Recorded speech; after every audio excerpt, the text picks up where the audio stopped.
You know, I was real happy to borrow our next guest. We got him from one of the season's top TV shows, I Spy, right here on NBC every Wednesday night. It's great to have him back with us again tonight, Mr. Bill Cosby. I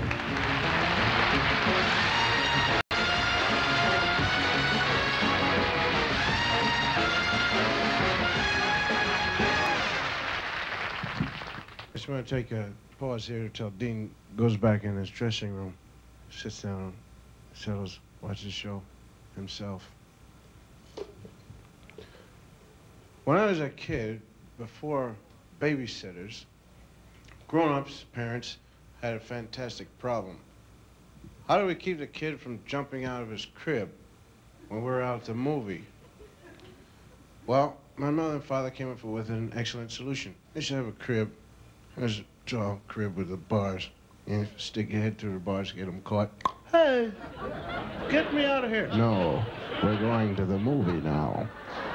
No, but they would come up together, and my parents, I knew they were going out because my father always looked weird. He had a tie on, and no shirt, just a tie and a jacket. You know, he just stand up there, and I'd laugh at him. You know, he'd get embarrassed. So don't make fun of me now. I got to take her out. You know how it is. And I said, well, now listen, we're going to the movie, and don't you jump out of the crib and do anything. I said, okay, fine. And she said, no, we don't trust you. And just in case you want to jump out of that crib, there are 2,000 snakes right down there. And they'll eat you right up if you jump out of that crib. I said, yeah, I don't see them. They're invisible. And they'd leave, you know, and I... Wait, there's snakes out there on the floor. Snakes! Snakes, you out there? I can hear you rustling around, you vipers, you... snakes? Come on now. I gotta go to the bathroom. I'm not playing. I put my foot down. You tell me if you're gonna bite it. Don't you? They didn't bite. The snakes didn't bite. Snake, go ahead, bite. You can bite if you want to. Go ahead, bite it. They didn't bite.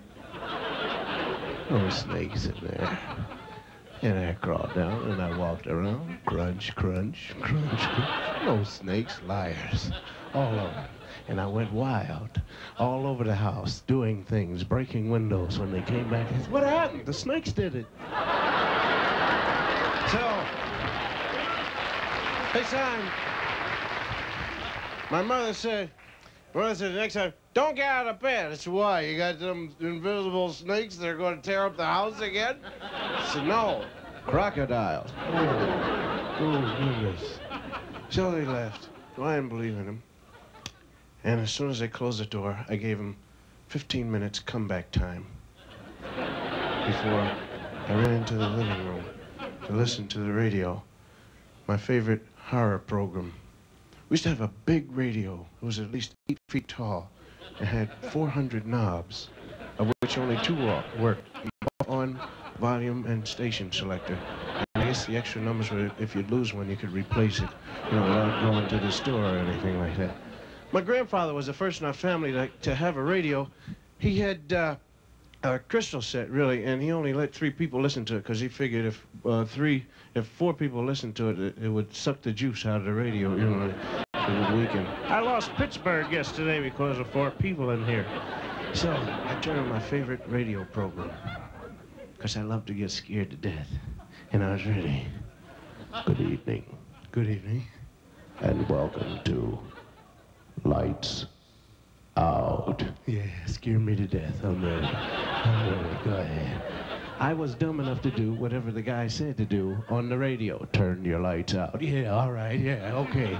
Lights are out. Go ahead, scare me to death. I'm ready. This is a story about a chicken heart. Yeah, go ahead. That ate up New York City. Yeah, go, chicken heart, go, go. The chicken heart was placed into a vat with a magical solution, and it beat. Yeah, go, chicken, go.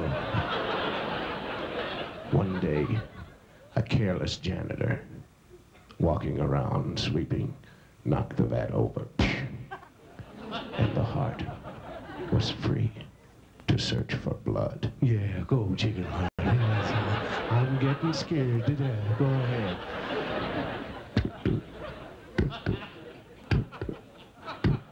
It ate up the janitor. Yeah, go, chicken heart. Get him, get him, get him. Ate up the Empire State Building. Ate up the Jersey Turnpike.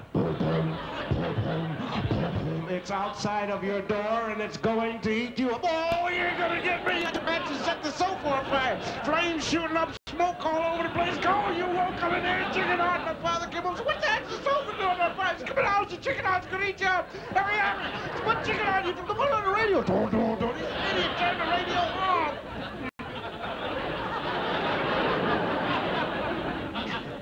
I hadn't thought of that. For 2 years, anybody that passed by our house, my father would call him in whether he knew him or not. Hey, Harry, can I show you my dumb kid? Go on.